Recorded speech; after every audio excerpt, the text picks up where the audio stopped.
Chers membres d'Église et chers amis, bonjour. Nous avons commencé dans l'émission 135 à nous intéresser au sort de Paul, parti en bateau pour Rome où il devra être jugé par l'empereur. Je vous lis au verset 27 du livre des Actes les versets 12 à 14. Comme le port se prêtait mal à l'hivernage, la majorité décida de remettre la voile pour tâcher d'atteindre Phénix, un port de Crète tourné vers le sud-ouest, afin d'y passer l'hiver. Un vent léger du sud s'était levé. Pensant être en mesure d'exécuter leur projet, ils ont levé l'ancre et se sont mis à longer de près la Crète. Mais peu après, venant de l'île, un vent de tempête appelé Eurachylon s'est déchaîné. Le bateau a été entraîné sans pouvoir tenir contre le vent, et nous nous sommes laissés porter à la dérive.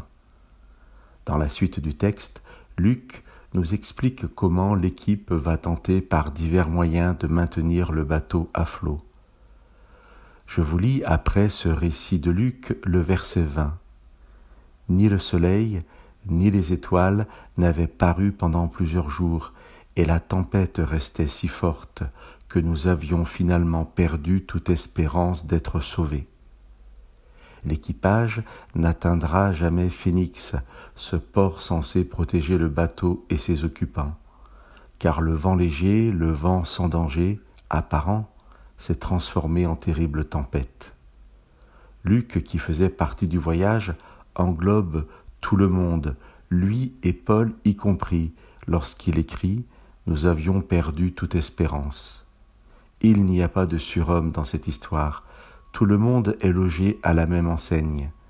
Il n'y a pas de surhomme, mais il y a le Dieu de Paul, comme nous dira le texte dans la suite du récit.